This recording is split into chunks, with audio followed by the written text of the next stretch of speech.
Hello everyone, and welcome to my Duel Today official news channel. I hope everyone is having a wonderful day. Before we begin, please hit the subscribe button and give this video a thumbs up. The envious Brady and Theresa flip out in Kristen and Alex's date plot.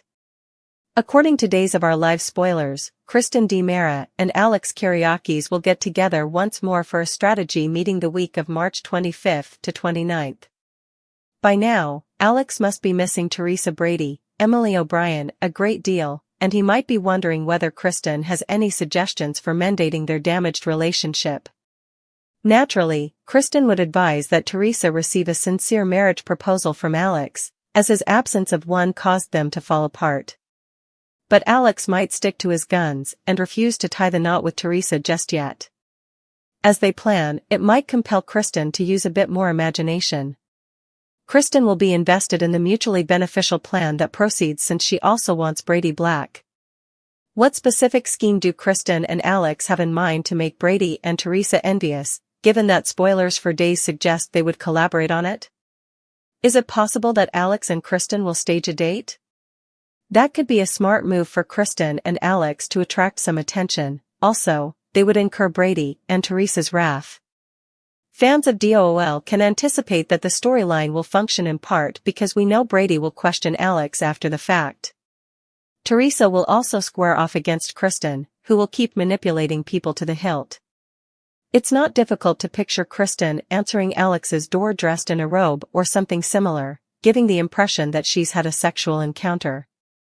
In any case, Days spoilers indicate that when Alex's new plan with Kristen begins, Theresa and Brady will become agitated. Kristen's hopes of a romantic reunion are unlikely to come true, but Alex will eventually have greater luck. Even when discussing marriage, Theresa and Alex appear ready to come to an agreement.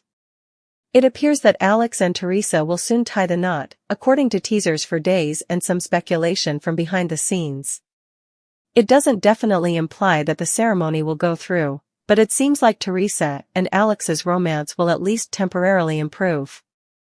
According to spoilers for Days of Our Lives, Alex and Kristen will stir things up in the interim. Check back for updates on the amazing news that Theresa and Brady are getting. Xander paced the police station's questioning room. Sarah hurried in and informed Xander that Justin had verified Xander's release. But how did it happen? With Sarah asking. Xander clarified that Justin had persuaded the judge to release Xander on bail since Harris had been unable to identify him as the gunman.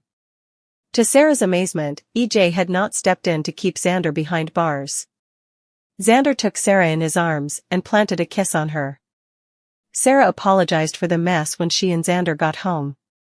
"It's the most beautiful room I've ever seen in my entire life," stated Xander. Xander made a vow to never take the view for granted again as he peered out the window. Though Xander pointed out that it was becoming late, Sarah still wanted to text Maggie to see how Victoria was doing. Sarah shrugged and said yes. "Victoria will be overjoyed to see her father again," Sarah remarked, giving Xander a quick backhand embrace. Xander wanted to spend the day with his daughter, so Sarah agreed to pick her up first thing in the morning. Xander turned to face Sarah, grinning. Meanwhile, Xander declared, "Tonight is ours."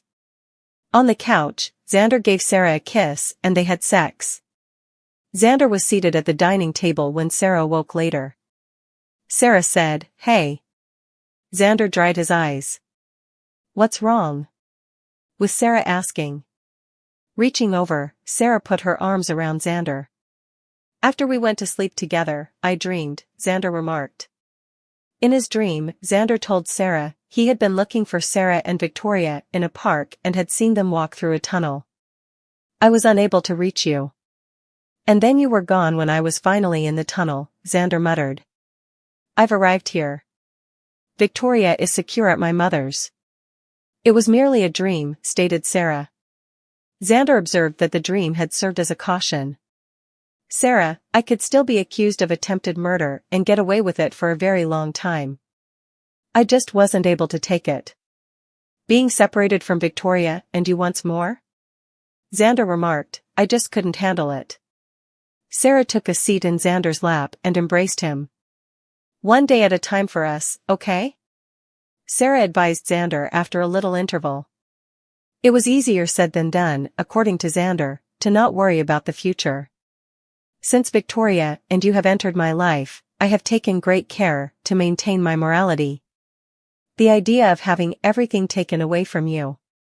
Perhaps this is a way to make up for my past, Xander remarked. Sarah wasn't convinced. I really think that individuals can better themselves. They have the capacity to develop and alter. And you're demonstrating that, Sarah remarked. Xander countered that he had simply shown Sarah. And for that reason, Xander sighed, he thought Sarah and Victoria would be better off without him. You've stated that already, and it's clear that you haven't heard my reply. However, I need you here beside us, together with your daughter, Sarah remarked. When Xander began to object, Sarah commanded him to stop. You should be in my life. You are vital to me, which is why I want you in Victoria's life. She sees you as important. Additionally, I adore you, Sarah uttered. Emma gave Xander a kiss. Sarah smiled and pointed out that in Xander's dream, there was light at the end of the tunnel. I swear to you, Sarah said. Sarah was given a hug by Xander, who then asked, what did I do to deserve you? Sarah chuckled. I've arrived here. You have me, Sarah said. Xander declared his love for Sarah. Sarah brought Xander into the bedroom after telling him she loved him. Abe, Chanel, and Johnny gathered in Paulina's hospital room to celebrate her incredible comeback. Paulina jokingly threatened to force Eli and Lonnie to return home by forcing the FBI to relocate its headquarters to Salem.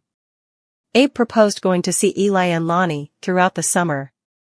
Before we make family plans, what about you newlyweds making some time alone together? Paulina inquired. Johnny and Chanel were told to go home and rest by Paulina. Paulina told Abe she was eager to share a room with him once they were alone. Me as well. I swear, Abe replied, I won't be the one to hoard the bed or leave the dishes in the sink. Paulina laughed and replied, when I see it, I'll believe that. Paulina chuckled as Kate and Roman entered the room, and Abe nuzzled her neck. Kate said, I hope we're not interrupting. Paulina let out a happy squeak and expressed her excitement at seeing them. Paulina remarked, you just missed Chanel and Johnny. Kate mentioned that they had congratulated Chanel and Johnny on their marriage when they had run into them in the elevator. Isn't that the best news? Stated Paulina. I don't know, I beg to differ because I think the best news is that you're well again, replied Kate. Roman said, and that Abe got his memory back. Abe grinned at Roman and said he was reminded of all the antics he had done together in the past. Roman laughed. Paulina declared, tomorrow, I'm going home. That's right, we're heading home tomorrow, Abe shot back. Paulina grinned and said how excited she was to be home. And I'm going back to work as mayor as soon as possible. Since I am aware that without me, this lovely city will burn to the ground, Paulina remarked. Paulina was cautioned by Abe not to go back to work until she recovered completely. Paulina acknowledged that she felt strong enough to tackle anything and nodded in agreement. It's incredible. However, I must say that I'm not entirely sure what went wrong. Thus, was your diagnosis of a cardiac ailment incorrect? Asked Kate. Abe and Paulina exchanged a look, and Paulina questioned if they should report what had happened to Roman and Kate. Yes, Abe replied.